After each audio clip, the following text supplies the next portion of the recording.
I have decided I'll be reading YasuVF's Crash Out doc. That's right, I'm reading it right now.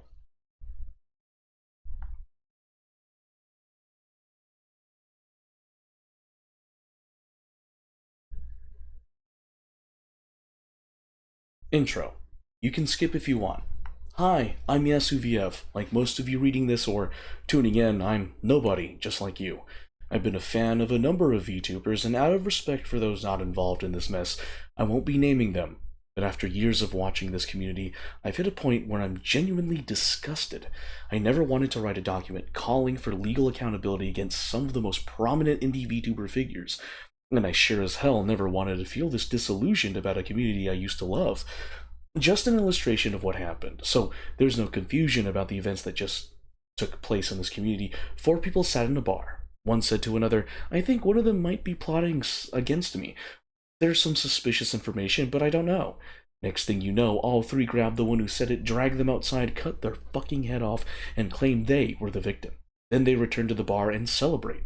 Let's address the elephant in the room. When did we start assuming people's intent like it's fact? The shit the Whale Whimpers, Nanomess, and TechSlow have pulled is absolutely absurd. No context, no privacy, no scrutiny, just tears, vague allegations, and a flood of public outrage. They push this like it was some kind of bombshell revelation. In reality, it's nothing but a malicious hit job. There's no incriminating evidence, no consistent narrative, just a coordinated smear campaign. If you can't see that, or at least see the possibility from the case I just made, then I truly have nothing to say to you. These unregulated VTubers constructed their own narrative behind the scenes, dropped it on the public without transparency, cried on camera, and weaponized sympathy. And we, this community, mobbed the hell out of someone who wasn't even legally or ethically in the wrong. We didn't just disregard her apology, we persecuted her for existing, and hey, if you don't agree with me, just give it a few years. You've got Manipulily making baseless ego-fueled accusations, CryBao incriminating herself on screen with clear signs of premeditation, Nanoleaks violating basic legal and ethical norms by dumping private information for public consumption, then there's Tectone, someone with clear bias, summarizing the entire thing in a way that serves his own clout, and people ran with it.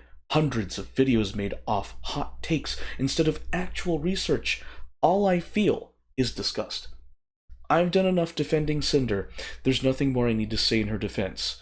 What I will say is this. The Clout Coven, as I'm now calling them, have committed defamation by implication, or at least have gone far enough to have a trial for it. They've shattered someone's career, weaponized personal issues, and seemingly acted out of spite. They've torched a fan base. This paper is not a defense of Cinder. At this point, if she ever reads this, she's free to use it however she wants, though I doubt she will. Unlike those cowards, I don't believe she seeks revenge. From her streams and from what I've gathered through conversations, she seems like someone who doesn't carry malice even toward those who hurt her. But fuck it. This is my crash out, and I'm saying what needs to be said. And I'm not just addressing the Clout Coven, I'm calling out the swarm of cowards who dogpiled Cinder for absolutely nothing, just because it was easy.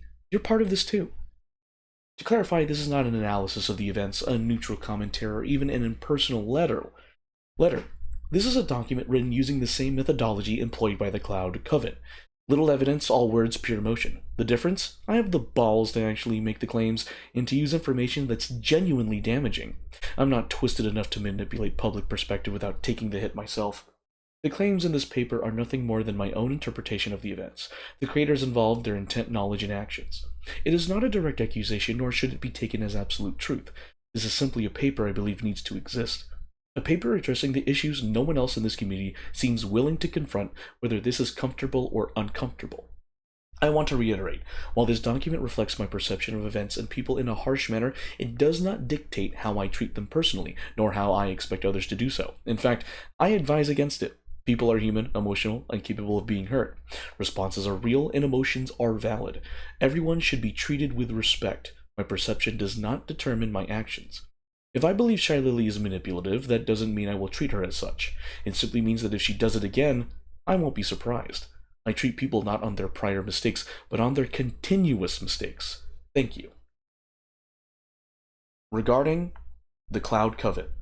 I will be talking about them under the assumption of number 3 of the Bao-Shylily paradox listed in the Cinder versus Accusers document. This is both the most fair and my personal belief of their intentions and view, both from the gathered confessions, works, and past incidents. Nanoless Part 1. Nanomess, the architect of Implosion. I only shared the truth. No, you didn't. What you did was far worse than sharing the truth. You took a match and set fire to everything. You didn't release the truth, you released a time bomb, hoping it would destroy Cinder, and it did. You didn't give a damn about what was actually true. You didn't care about the facts. You cared about the narrative, and you made sure you were the hero in it, no matter the cost. Let's not pretend this was about transparency. This was malicious intent masquerading as justice. Nanoless didn't just release screenshots. She framed them. She curated private conversations, redacted selectively, and dumped them out at the perfect time without legal counsel, without consent, and without balance. This was not for the community. This was for retaliation or for someone else's retaliation. She blurred the line between emotional harm and criminal behavior so effectively that fans walked away convinced Cinder was an abuser even though no abuse was shown. None. Not one message Cinder sent was criminal, malicious, or even particularly cruel, and yet Nano's framing, the timestamps, the passive-aggressive captions, the emotional baiting, turned an audience of fans into a digital lynch mob. Nano never gave Cinder a chance to defend herself. No arbitration, no third-party moderator, no discussion, just boom. Documents dropped, career destroyed. And the kicker? She said she did it for healing. She didn't accuse Cinder outright, she let inference do the work. She weaponized the audience's assumptions. She didn't say Cinder is toxic. She said, here are the messages. Interpret them yourselves. But everything, the order, the censorship, the highlighting, the timing, was designed to lead to one conclusion. Hate Cinder. Nanoless Part 2, the Game Warden. The claim that Cinder and Redacted were forcing Nanoless into some kind of uncompensated exclusivity agreement sounds horrible, right? Too bad none of it's true. Cinder didn't even know what was happening until after you dropped the document. And even if she did, there's nothing wrong with it. But you didn't care about the truth. You didn't care about getting the facts straight. What you cared about was making sure the public had no chance to hear Cinder's side. You didn't give her the chance to explain. You released the narrative at the perfect moment when there was no time for a defense. It wasn't about sharing the truth. It was about taking the easy shot while you knew the target couldn't fight back. Here's the dirty part, the part you didn't expect anyone to notice. You didn't say Cinder is toxic. No, you knew better than that. You didn't have to. You didn't need to make direct accusations. You carefully selected what screenshots to release. You left out key context, and you let the public fill in the blanks. You let the mob decide what was true. You planted the seeds and watched them grow. By not directly accusing her, you made sure the public could interpret everything the way you wanted. That's not just telling your side. You set the stage for everyone to jump to the worst possible conclusions, and then you pretended you had nothing to do with it. You set the fire and waited for the blaze, and it burned Cinder's career to the ground. Nanoless Part 3, Wrap-Up. Nanoless didn't want justice. She didn't want to clear the air. She wanted to destroy someone, and she did. She crafted a narrative that left no room for Cinder to defend herself, and she made sure that the public didn't care about the facts. They just cared about the story she sold them. This wasn't about truth. This wasn't about healing. This was about revenge. And in the end, you got what you wanted. You got to play the victim while Cinder took the hit. Bao, Part 1, CryBao, a masterclass in hypocrisy and stagecraft. Bao wants to eat her cake, cry on it, weaponize it, and then say she never baked it in the first place. She tries to thread the impossible line between, I'm just hurt, and here's everything I think you should hate about Cinder. She chooses to make a public post. She chooses to insert herself into drama that wasn't directed at her, and then cries foul when people challenge her for it. That's not courage. That's someone who wants to be immune from consequences because she dressed her bullets in lace. Claim. I only wanted to address the messages that involved me. Reality. You commented on everything, from Cinder's behavior to her mental health, character, and relationships, most of which had nothing to do with you directly. You went off script the second your ego took the mic. Claim, I didn't want this to be a witch hunt. Reality, you dropped your post after Nano's document. You knew the community was primed for blood, and you served them a second course. If you wanted to protect someone, you would have gone private. Instead, you went viral. Claim, we tried to handle this privately. Reality, you chose to go public. You chose to redact names. You chose to validate Nano's leaks with your own sob story spin. If you really wanted it private, the only person stopping you was you. Bao Part 2. CryBao, the face of victimhood, the hand of sabotage. This isn't a witch hunt. Then why are you swinging the broom like a battle axe? Bao was not a bystander in this drama. She was the producer, director, and main character in a weaponized sob story that twisted public sentiment and ensured Cinder had no voice in her own defense. You want receipts? Let's talk about Bao's stream, where she supposedly explained her side. 1. Crocodile tears and carefully timed cracks. She cried on cue. Her voice trembled right when she mentioned being hurt, but not when she was actively throwing Cinder under the bus. That's not trauma. It's performance. She sobbed, paused, made sure the silence dragged long enough for the chat to flood with hearts, and then launched into how betrayed she felt. Meanwhile, she was revealing Cinder's mental health, private struggles, and relationships under the paper-thin excuse of giving context. That's not empathy, that's emotional blackmail. 2. I didn't want this to go public. Then why the hell did you press go live, Bao? Why didn't you DM your fans and say, please give us privacy? Why didn't you shut the whole thing down before it spread like wildfire? Oh, right. Because you wanted the reaction. You wanted the wave of sympathy. You needed the emotional leverage to protect your image while you torched someone. Line number 1. I wasn't involved in anything behind the scenes. Reality. You literally shared your model sketch with Nano. You discussed Cinder's use of the same editor. You were part of the circle that was gossiping about her, and now you're pretending you were blindsided? Your words. I didn't even know that was happening. The truth, you were part of it. You were in the group chats, you knew. You helped frame the context. And when the moment came, you played the poor, confused friend who just wanted clarity. That's gaslighting at a professional level. Line number 2, I'm not trying to cancel her. Reality, you posted your own take mid-meltdown right after Nano's doc. If you weren't trying to cancel her, why time your post at the peak of the outrage? If it wasn't a smear campaign, why insert yourself emotionally into the most inflammatory section of the timeline? You stood in the middle of a digital firing squad and whispered, she hurt me, knowing damn well the guns were already loaded. No, excuse me. Bao, Part 3. Bao's persona versus Bao's pattern. This isn't the first time Bao has cried on stream during controversy. Whether she's talking about drama, misunderstandings, or stress, the tears tend to come exactly when she's under scrutiny. In past streams, she broken down while discussing incidents that were conveniently timed around backlash or controversy. Take her public reaction to the flashing clip where she tried to manage public perception with teary explanations and carefully crafted vulnerability. Fans flooded her chat with support while critics were instantly labeled heartless or toxic. That's not transparency, that's emotional insulation. It's a recurring play. Messy situation arises, Bao cries on stream, her version becomes the dominant one. All dissent is drowned in sympathy. It's not wrong to feel emotions, but the timing and framing of those emotions have become predictable, weaponized, and self-serving. Bao has made multiple conflicting claims across her public life. She says, wants to keep things private, then goes public. Says she wants to avoid drama, then posts right when it's trending. Says she didn't know something, but receipts show she was part of the conversations. It's the same pattern seen in her other controversies, publicly vague, privately active. She has, in the past, aired professional grievances with collaborators on stream that could have and should have been settled in private, and then when called out, she slips into a sorry, I'm just emotional narrative. This is not an accident, this is reputation control masquerading as emotional honesty.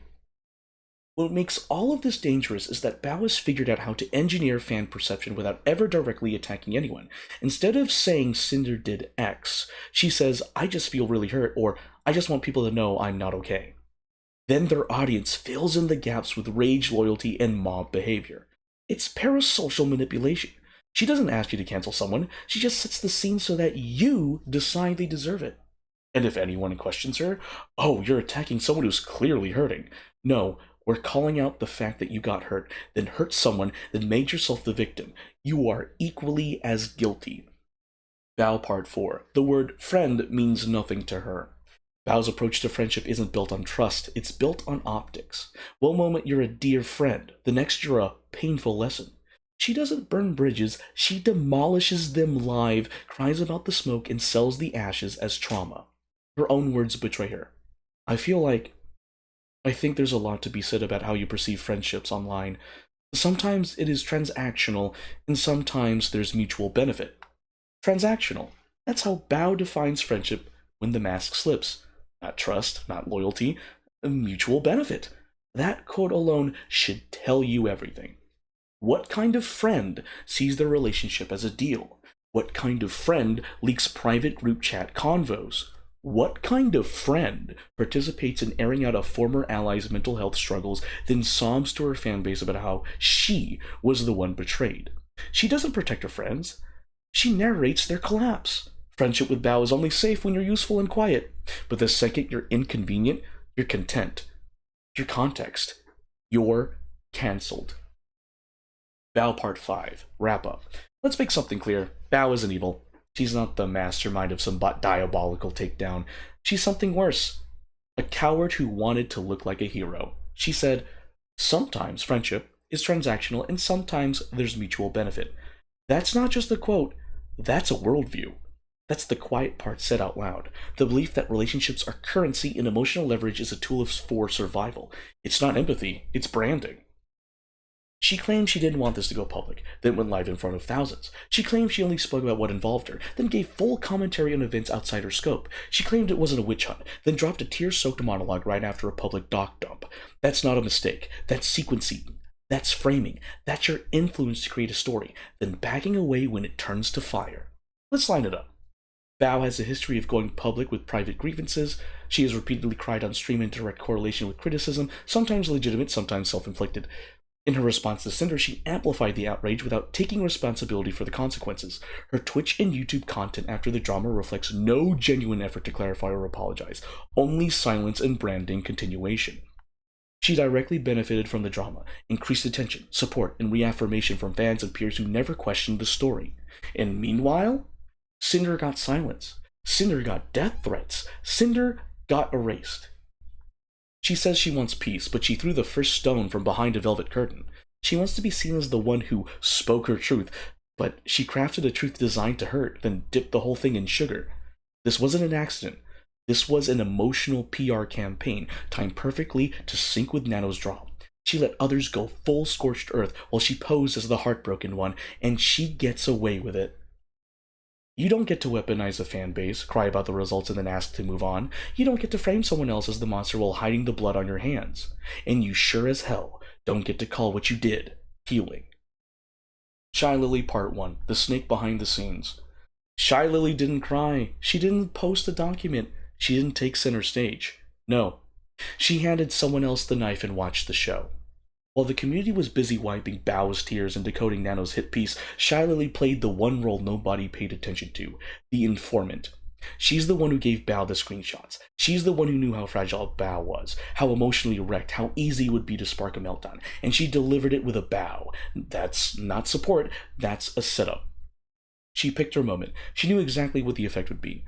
Bao was in no state to receive sensitive information, let alone act on it publicly, but Lily made damn sure she saw it anyway.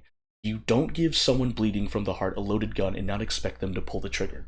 She knew what would happen. She wanted it to happen. She just didn't want the blood on her hands. This wasn't sudden. Shylily's disdain for Cinder didn't just appear during the drama. You can see it in her history. Avoided collabs, distant tone, quiet shade. She never liked her, and this whole drama was just an excuse to act on that long-standing bitterness without ever owning it.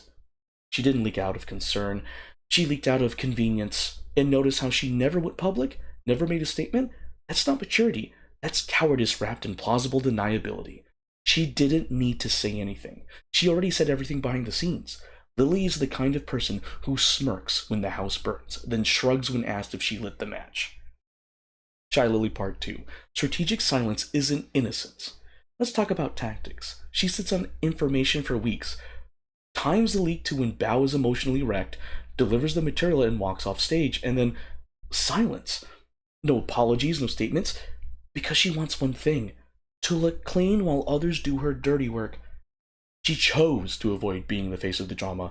That's not restraint, that's cowardice masked as diplomacy. If Bao was the bait and Nano was the hammer, Then Lily was the wiretap in the walls, recording, waiting, and deciding when to strike. And now, she plays the part of the detached saint, like she wasn't a critical part of the takedown. This wasn't about morals. This wasn't about concern. This was about settling a score. She didn't like Cinder. That's been obvious. She didn't want to take the heat. Also obvious. So she did the one thing cowards always do. She outsourced the damage. Hand off the bomb, let someone else press detonate, then pretend you were just in the room. Let's stop pretending Shylily is innocent just because she kept her hands dry. That's not morality. It's strategy. You don't get to hand someone a grenade and then pretend to mourn the explosion. Shylily Part 3. The Velvet Assassin. Let's revise the narrative. Shylily didn't stay silent. She waited.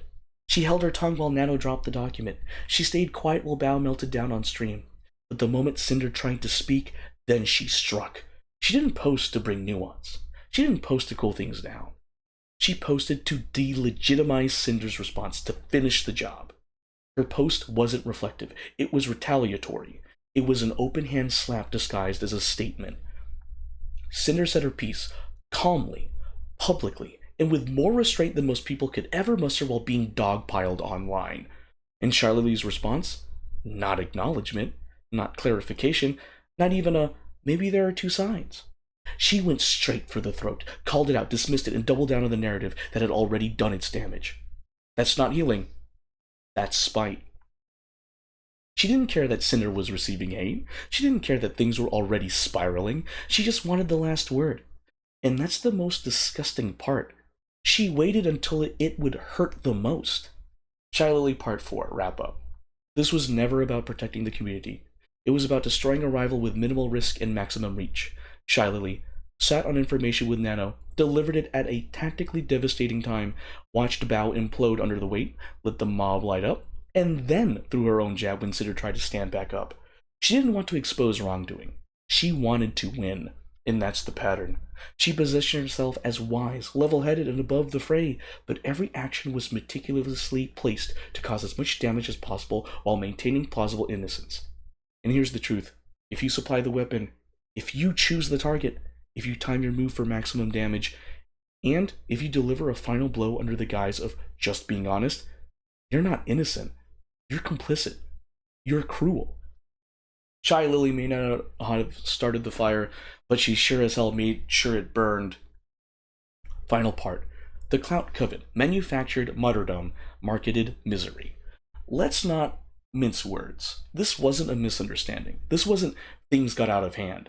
This was a coordinated, malicious, reputation-killing campaign carried out by 3 people who knew exactly what they were doing. They didn't just destroy a creator, they engineered the environment for her execution. Nano wrote the script, Bao cried through the performance, Lily directed from the shadows. They crafted a public image of betrayal, abuse, and manipulation, without ever directly proving any of it. They weaponized implication. They told half-truths wrapped in pain packaged to them for virality and handed them to a fanbase already foaming at the mouth for scandal. And worst of all, it worked. They got the views, they got the sympathy, they got to paint themselves as the only victims while the other victim was left to bleed in silence. This was never about justice. If this were about truth, it would have involved mediation and interpretive information. If it were about closure, it wouldn't have gone public. If it were about healing, there wouldn't have been a synchronized emotional detonation timed for maximum reach. No, this was about control. Control of the narrative, control of public perception, control of the VTuber social sphere. They dropped this drama like a PR nuke, then stepped back and let the radiation cook someone alive. They didn't want accountability. They wanted destruction. You don't need to say Cinder is toxic to ruin her life. You just need to curate what people see, cry while they see it, and whisper, "Decide for yourselves," while your fans are filled with rage. That's the power of parasocial warfare. That's the poison of curated victimhood, and that's what the Clout Coven mastered. This wasn't just a reputational hit. This was a social execution. Cinder got death threats, industry blacklisting, mental health deterioration, a fan base turned against her, a career nearly destroyed, all for what? No crime, no harassment, no abuse, no clear violation. Just feelings turned into facts by people who knew their audience wouldn't ask questions. And while Cinder got buried, the Coven got stream boosts, retweets, brand sympathy, and not a single consequence. My final word. This isn't a defense. This is a funeral pyre for the illusion that this community is just entertainment. VTubing is no longer some innocent space of goofy gremlins and wholesome chaos. It's a clout game, a brand war, a parasocial chessboard. And the Clout Coven just proved that if you play your victim cards well enough, you can end someone's entire presence without ever getting your hands dirty. So let me say this one last time for the record. This was not justice, this was not healing, this was not transparency. This was a targeted hit, a professional smear, a perfectly timed, emotionally manipulated, parasocially fueled public execution. And the next time they tell you, we didn't mean for it to go this far, don't believe them. They meant every second of it. Regarding Tectone and other commentators, Part 1 Tectone and the commentators, gravediggers with GoPros. Let's talk about the carriers of the virus. The Clout Coven built the bomb, but it was people like Tectone and every other drama-chasing YouTuber and streamer that delivered it. They weren't witnesses, they weren't investigators, they were gravediggers with GoPros, filming the burial and raking in the views. Tectone didn't analyze, he didn't fact-check, he didn't approach this with skepticism, he summarized, he parroted. He slapped his brand on it, added dramatic pauses, and turned a career-ending controversy into content. Let's break it down. No legal insight, no contextual clarification, no awareness of defamation by implication, just vibes, outrage, and a whole lot of smug confidence. Tectone didn't care if what he said was accurate. He cared if it got views. His audience trusts him to deliver the truth, and instead of saying, hey, this is a little messy and unproven, he leaned into the emotion. He validated the narrative without hesitation, and by doing so, he became a mouthpiece for a public takedown. This is how careers die. Not from evidence, but from amplification. Tectone wasn't alone. Every 2-bit drama grifter saw the tears, saw the outrage, and said, let me monetize this real quick. They pumped out reaction videos, hot takes, recap streams, tier lists of who's problematic, all while ignoring the most basic question. Where's the actual proof of wrongdoing? They didn't care, because the facts aren't what sells. Emotional storylines do. It became a feeding frenzy, and at the center of it was a woman being annihilated over vague implied wrongdoing. But who cares, right? It's just content. Here's what these commentators never take responsibility for. They helped radicalize fan outrage. They reinforced a one-sided narrative. They made it impossible for Cinder to respond without being buried deeper. They let their fans believe emotion equals evidence. And once the views dried up, they moved on. But Cinder didn't get to move on. She was left with the damage, the death threats, the silence, the trauma. All while these commentary channels got monetized sympathy for regurgitating someone else's smear campaign. Tectone Part 2, the bias behind the broadcast. Let's stop pretending Tectone was some uninvolved commentator caught up in the noise. He wasn't neutral. He wasn't balanced. He was biased from the start, and it bleeds through every second of his coverage. He didn't just report on the drama, he chose a side. And he made damn sure his audience knew which one. This wasn't objective curiosity. This was Tectone seeing a creator he didn't like or didn't care about, and jumping at the chance to break them down without ever offering her a chance to be seen as human. You can feel it in his tone. You can see it in his facial expressions. You can hear it in the selective quoting, the overconfident summaries, the mocking sarcasm. He didn't walk into this trying to understand. He walked in ready to say, yup, she's done. That's not journalism. That's emotional prejudgment packaged as content. Notice how Tectone gave Bao and Nano every benefit of the doubt? He believed their feelings without question. He validated their stories without scrutiny. He amplified their framing without even checking for consistency. But when it came to Cinder, dismissive, cold, skeptical. No curiosity, no compassion, no acknowledgement that maybe, just maybe, she was being set up. Why? Because Tectone doesn't approach stories from a position of fairness. He approaches them from a position of narrative convenience. He picks the angle that feels right to him emotionally and then builds everything else around that assumption. And in this case, Cinder was never going to get a fair shake. Let's not pretend this is out of character. Tectone has a history of injecting himself into community drama with the confidence of a courtroom lawyer and the accuracy of a gossip channel. He always knows exactly enough to comment. but never enough to show real restraint. And when he's wrong, crickets. No retraction, no apology, no reflection. He moves on, but the people he crushes under his influence, they don't get to move on, they get the fallout. Tectone Part 3, wrap up. They've unlocked the guard dog of the VTubers. Realize a guard dog isn't supposed to be objective, push the truth, or even care about the person it's attacking. The only job of a guard dog is to attack anyone who comes close to threatening its owners, and in this case, that's exactly what he did. He never gave her a fair stage, he never paused to ask if the situation was being manipulated, he never considered his role in amplifying a possibly fabricated moral panic, because he didn't want the truth, he wanted a conclusion, and he got it. Tectone's video and message wasn't just biased, it was reckless, and it helped set the tone for every other drama outlet that followed. He wasn't reporting, he was executing a verdict he already decided was true. So don't give him the excuse of being a bystander. He was a participant. He was the bomber.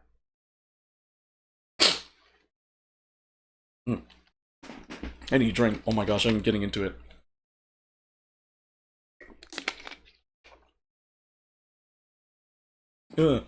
Break. Sorry. It's a lot of reading. Regarding the other document makers, Silverveil, confidently above it all.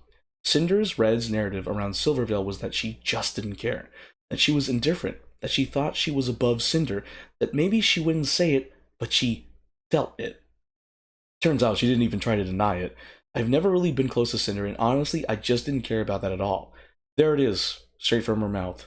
This isn't speculation. This isn't framing. This is admission. She treated the entire situation like background noise, like someone else's mess, like the fall of a creator she never saw as her equal.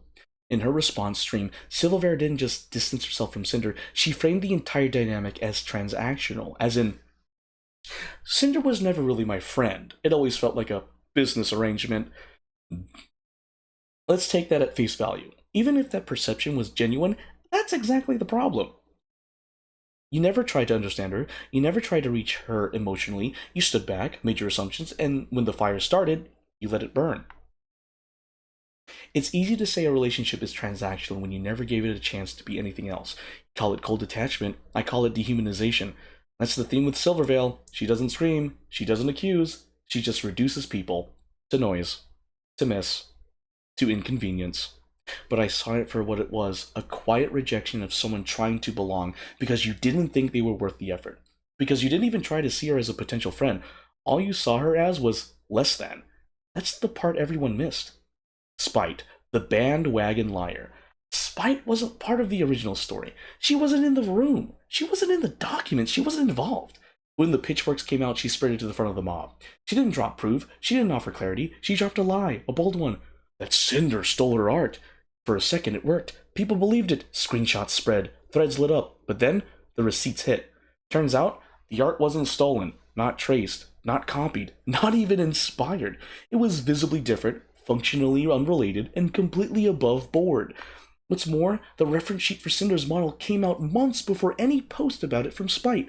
Cinder, March 9th, 2021 versus Spite, July 6th, 2021. So what was this? A last-ditch grasp at attention? A clout chaser seeing blood in the water and deciding it was her turn to take a bite? She didn't care if it was true. She cared if it landed. The name fits. Spite didn't come with truth. She came with baggage and a bullhorn. She added nothing of value, just volume. She didn't help anyone, and when the claim got debunked, silence. No apology, no correction, no accountability. Because it was never about being right, it was about being seen. Sack, the freelancer who mistook deadlines for mistreatment. Sack wasn't gaslit, Sack wasn't manipulated, Sack was hired, paid, delivered, done. But when the Cinder drama exploded, Sack took a standard freelance gripe and tried to wedge it into a moral crusade. He wasn't exploited, he was paid double after turning down the job multiple times. He wasn't blindsided, he agreed in person in front of Bao. He wasn't slandered, he just didn't like that his timeline got mentioned on stream. This isn't abuse, this isn't slander, this is what happens when you turn an editorial schedule into a sob story. Let's break down the claims. He took the gig for double pay after saying no multiple times. That's a business choice, not coercion. He didn't like being passively referenced on stream. That's a brand management issue, not a smear campaign. He delivered under pressure during a hard time, and that sucks, but it doesn't mean anyone wronged him. That was his own commitment, not Cinder's imposition.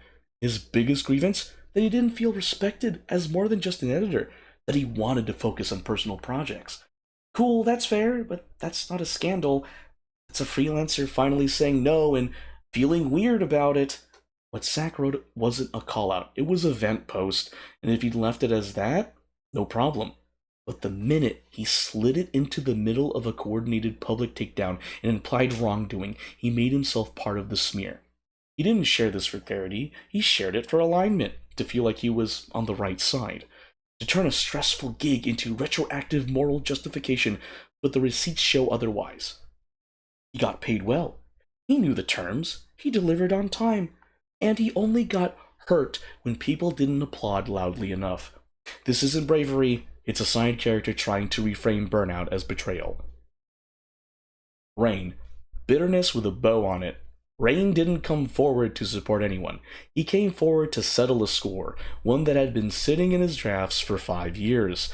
This wasn't a revelation, this wasn't accountability, this was a glorified diary entry from a man who got ghosted and never got over it. Let's break it down. Timeline 4 to 5 years ago, before Cinder even debuted. Claim? They flirted. She had a boyfriend. He thought it was love. Evidence? Screenshots of casual emotional entanglement and a lot of projection. At no point does Rain allege abuse, grooming, manipulation, or coercion. He admits it wasn't serious. He admits he was emotionally attached. He even says, I understand I'm no angel and I know how bad I look. Exactly. Because what this is, not even thinly disguised, is a man saying, she used to talk to me, then she got popular, then she stopped, and I'm still mad about it. He calls her an opportunist, but what is this if not opportunism? You held this story for half a decade, and the minute she was publicly vulnerable, you dropped it just to say, remember me? She left me too. That's not courage, that's resentment on display. Rain's confession doesn't support Nanoless's claims. It doesn't connect to Redacted's behavior. It doesn't prove anything about the current drama. All it does is paint Cinder as someone who moved on, paint Rain as someone who didn't, and hijack the conversation to center his own feelings of abandonment. This was not about accountability. This was about relevance. Rain didn't come forward for justice. He came forward for closure and expected the internet to validate his pain like it was proof. But in doing so, he showed the very thing he accused Cinder of. He didn't care who got hurt, as long as he got hurt. Regarding to comment makers. The side-eye chorus, passive snipers, and pretty outfits, not everyone came out swinging. Some just winked at the camera and let their followers do the rest. You know the type. I won't name names, but funny how some people act like victims when they're actually the problem. If you knew what I knew, you'd understand. These weren't statements. These were landmines, carefully placed to let their audiences explode for them. They didn't drop receipts. They didn't clarify timelines. They didn't engage in any real discussion. They just nudged the narrative, dropped sly comments on Twitter, Discord, or streams, and then played innocent when things got ugly. The game they played. Say something vague but cutting. Watch your fans fill in the blanks. Retweet the replies that align with your feelings. Pretend you're not getting involved. That's not neutrality, that's emotional proxy warfare. They wanted the satisfaction of dragging someone down without taking accountability for the fire they helped light, and they got away with it. Because it's easy to be the reasonable one when you only speak in implication and let the mob do the rest. They didn't cry like Bao. They didn't write like Nano. They didn't lash out like Rain. They just added poison to the well in tiny doses, casually, subtly, and with plausible deniability. They made it harder for Cinder to breathe every time they tweeted something like, sometimes the truth is uglier than we want to admit, or it's wild that people will do for fame. It's wild what people will do for fame, I bet. Then they sat back and watched their mentions light up. This was about social signaling, reputation polishing, and letting other people do your dirty work while you kept your hands clean. Regarding to Cinder. Cinder, the only one who faced the fire and still got burned. Let's start with what no one else gave us. An actual apology, a full one, with responsibility. While Bao cried vaguely, Civil Veil shrugged off empathy, and Rain aired old wounds, Cinder sat down and gave the community the uncomfortable truth about her flaws, her regrets, and the things she let happen. She didn't frame herself as the victim. She didn't pretend to be perfect. She just said, here's who I am. I messed up. I want to do better. And yet, the crowd that demanded transparency still acted like it wasn't enough. Cinder says she didn't know the full extent of what Red was doing, and honestly, I believe her. Their relationship, professional and personal, sounds complicated at best, dysfunctional at worst. She wasn't communicating clearly with him. She was overwhelmed. She had a warped view of normal because of how deep Red was embedded in her career. It's believable she didn't see everything. But it's also true she probably had suspicions, little cracks in the foundation that she ignored because Red had been there since day one. That's not evil. That's not malicious. That's human. Still, when you benefit from someone's control, even unknowingly, you bear some responsibility when that control hurts others. She didn't orchestrate the collapse, but she let it play out. Cinder didn't plan this. She wasn't the puppet master, but she was the one on the throne while someone else pulled strings in her name. And even when she felt something was off, she chose silence. She chose to avoid the hard conversations with Bao. She chose to let Red handle the uncomfortable parts, and in doing so, she let harm happen on her behalf, even if it wasn't her intent. Cinder isn't the villain they painted her as. She let things slide. She made decisions from a place of insecurity. She tried to protect her friendships too late, but she faced it fully. And that's more than can be said for almost anyone else involved. If this is her turning point, the next step isn't forgiveness, it's consistency. She showed remorse. She showed reflection. Now it's time for her to show change. Regarding the community, mob justice in a wolf costume. This wasn't just about Nano or Bao or Silvervale or even Cinder. This was about us. This community didn't want the truth. It wanted a villain, and it found one before she ever opened her mouth. It didn't matter that Cinder apologized. It didn't matter that the evidence was shaky. It didn't matter that the narrative was built on implication and emotional bait. All it took was 3 public figures crying betrayal, and the entire community turned into a firing squad. People say they want accountability, but they don't. They want blood that doesn't splash back. They want to drag someone without nuance. They want to join the mob and still call themselves empathetic. They want to say, we stand against toxicity while dogpiling, doxing, and canceling. This community punished transparency and rewarded performance. Cinder gave a full, detailed, painful statement. She got mocked, ignored, and erased. The Clout Coven cried vague and threw half-finished screenshots into the wind. They got solidarity, brand growth, and sympathy cards. You let parasocial rot win. You were told it was emotional abuse. You were told it was manipulation. You were told it was control. But when you looked at the screenshots, there was no crime. There was no cruelty. There was no smoking gun. And you didn't care because the parasocial bonds were already set. The tears felt more real than the truth ever could. This was never about right and wrong. This was about who you liked more. And in that moment, the community showed exactly what it is. A twitching, impulsive, sympathy-fueled animal desperate to protect its faves, even if it means tearing apart the ones who said, I messed up, here's how. You didn't hold power to account. You let the popular ones define the truth. You didn't protect victims. You created one. You didn't analyze the situation. You fed it. You turned someone's career into content. You watched creators cry and asked, what's the next upload? This isn't a drama problem. This is a culture problem. This community doesn't care about facts. It doesn't care about the truth. It doesn't care about doing the right thing. It cares about blood in the water and who can cry prettiest on stream. You call yourselves fans? You act like you care about your creator's mental health? Lies. You saw someone stumble, and you didn't offer a hand. You brought gasoline. Cinder didn't yell. She didn't panic post. She didn't start a war. She got blindsided by 3 coordinated gut punches and responded the only way she knew how, with honesty, humility, and a shattered heart. And what did you do? You said it was too long, too late, too fake. You didn't want her truth. You wanted her gone.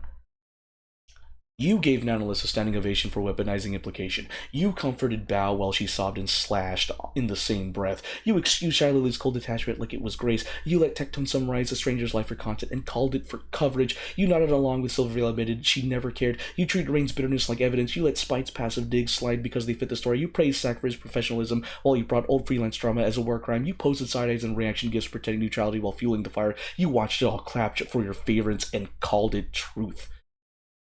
You ignored contradictions. You excused selective framing. You swallowed every vague statement like it was gospel because it came from people you liked. You never asked questions. You just screamed with the herd. You rewarded the most emotionally manipulative players on the board and burned the only one who actually took a step toward accountability. This community says we love transparency until someone is actually transparent. It says we support healing until healing means giving someone a second chance. It says don't idolize creators while creating one side like saints and the other like monsters. This wasn't a call for justice. This was a digital lynching covered in pale emojis. And all of you who just shared your thoughts or just made a summary video are just as responsible for pouring fuel on the fire. You didn't care about Cinder. You didn't care about the truth. You didn't care about nuance. You cared about outrage. You cared about picking a side. And now you get to walk away from the wreckage you helped create like it never mattered. And the next time it happens, you'll do it again. My final words: at the center of all this, beneath the Discord logs, the tear-stained streams, the clout, the cowardice, the collapse, was something simple. A girl trying to create. Not perfectly, not innocently, not without mistakes, but genuinely, quietly, passionately. And somewhere along the way, she got consumed by a machine that doesn't care about intent, only optics, a machine that punishes silence and rewards spectacle, that replaces empathy with virality and calls it justice. We didn't just watch a person fall. We broke their knees, tied their hands, and pushed them off a cliff and asked, "How could you hurt us?" We did it because it was easier than thinking, because it felt good to pick a side, because accountability is boring, but outrage is exciting. But when the noise dies and the views slow and the comment sections fade into static, what's left? A burned bridge, a silenced voice, and a community that's one step closer to becoming everything it claims to stand against. I wrote all this not to save Cinder, but to save what's left of you and this fucked up community. If you're still here, then ask yourself, who did you become while you weren't paying attention? When the voices got loud, when the tears started falling, when the hashtags began to burn, were you thinking or just following? Because injustice doesn't need your voice, just your indifference. YasuVF.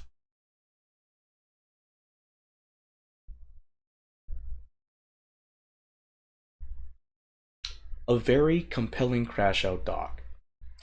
And I just thought I'd read that because I share most of their concerns. Like, I'm gonna be honest, like, I can constantly report all the wrongdoing that is done to Cinder. If you've seen my Cinder video playlist, Cinder situation analysis, if you've seen, I've put in a lot of videos there to show that, hey, Cinder was wronged here, like, what's going on? Sure, okay, fine, Cinder isn't 100% innocent. But the fact that everyone just dogpiled Cinder, didn't give her a second chance, even though she took accountability for her actions, is very disgusting. I'll admit, I fell for the narrative when it first came out. I mean, I was still going to support her nonetheless, but I fell for the narrative. And then I stumbled upon Powder's doc.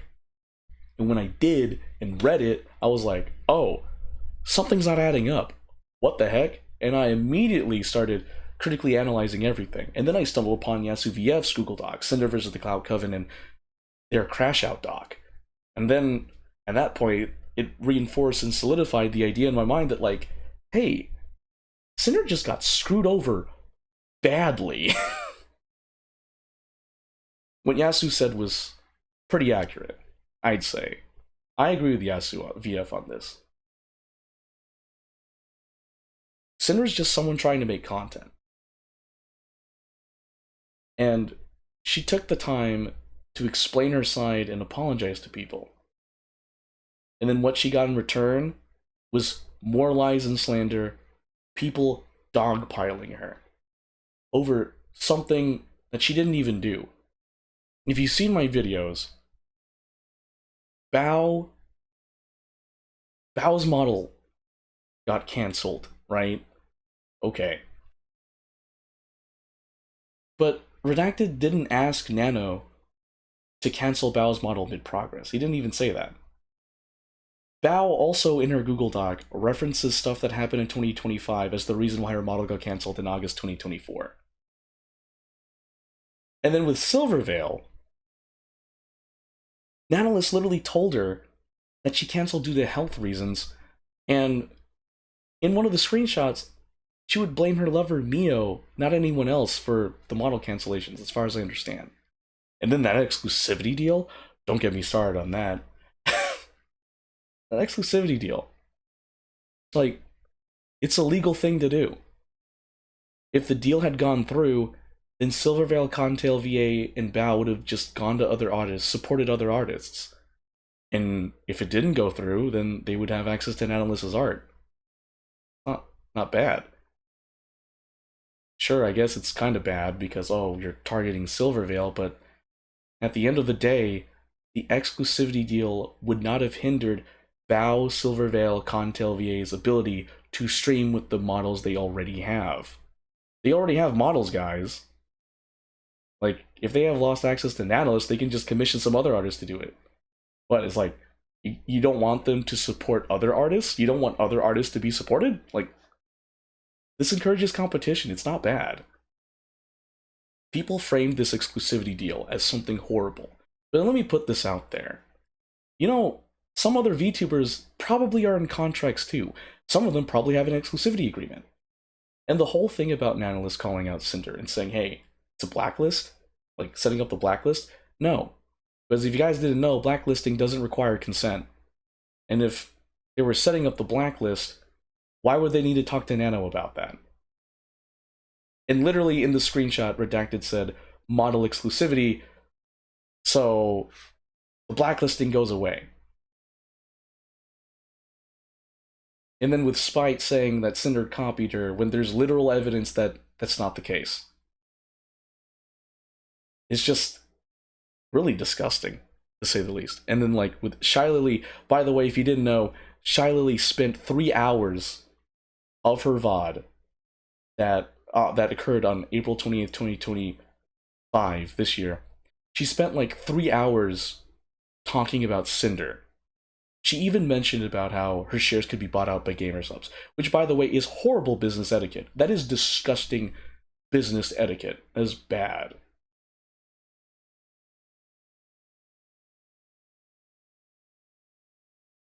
Now think about it. All of this smear campaign over something that Cinder and Redacted didn't do, with the exception of the exclusivity deal. Which, by the way, if you didn't know, exclusivity deals require 2 parties to agree to the terms. And again, if the exclusivity deal had gone through, then Silverveil, Contail, VA, and Bao would support other artists. And if it didn't, they would have access to Nanoless's art. So, like, it's not as bad as what people make it out to be. But, like YasuVF said, Mayoshi got hurt. I need to defend them. Let's hate on Cinder.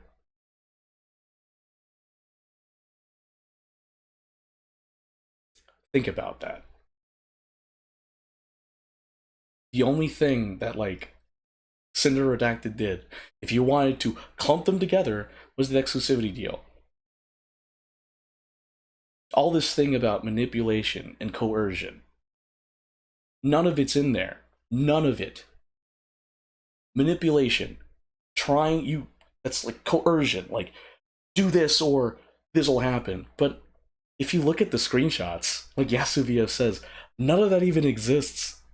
Cinder has been supportive of Nanoless, even going so far to literally tell her, like, hey, I support you going to other business adventures because it's there to support you. And Redacted has clarified with Nanoless over certain things.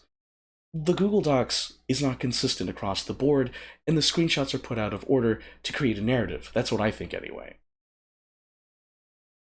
But yeah. Oh.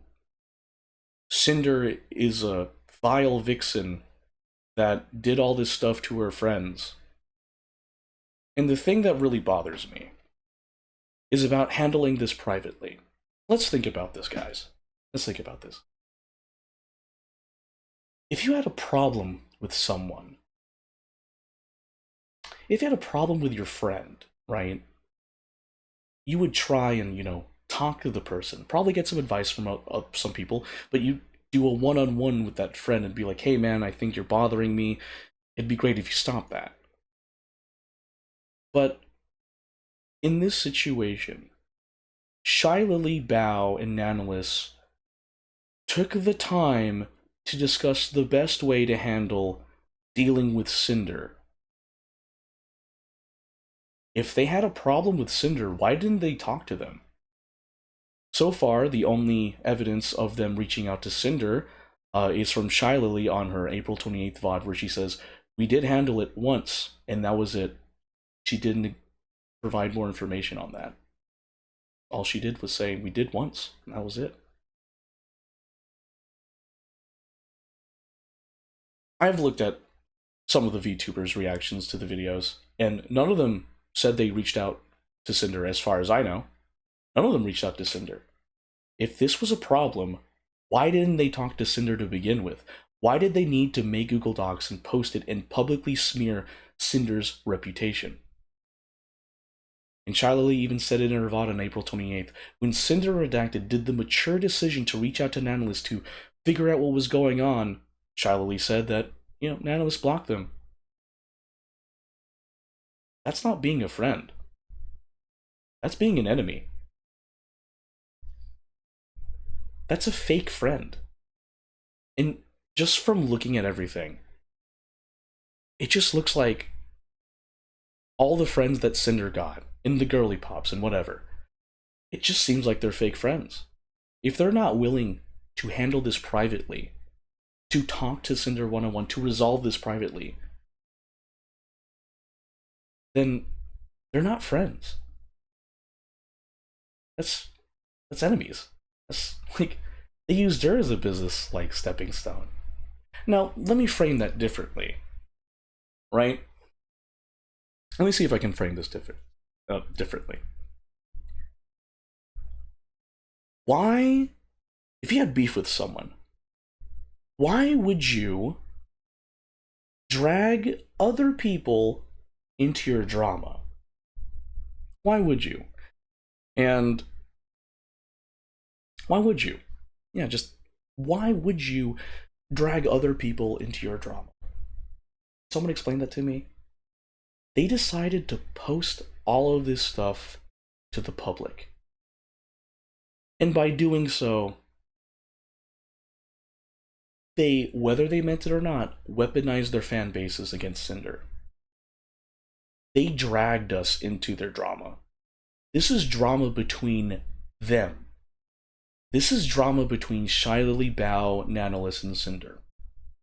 Why did they decide to drag us, people that have nothing to do with it, into their drama?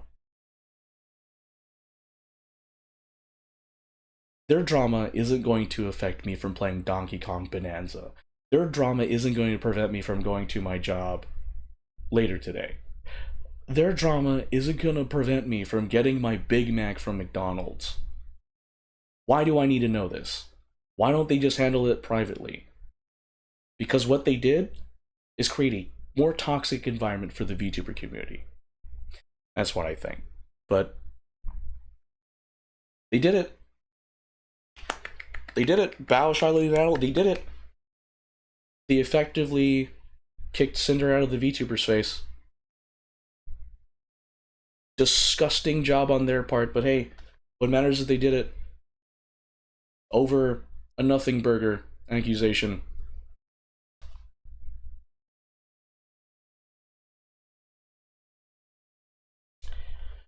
Whew. I felt that emotion when I read that doc. Alright, well, if you want to support Cinder, I'll put a link to her YouTube channel in the description below, as well as her card. If you want to support her, please do. She deserves it more than ever. She didn't deserve this. She deserved better than this.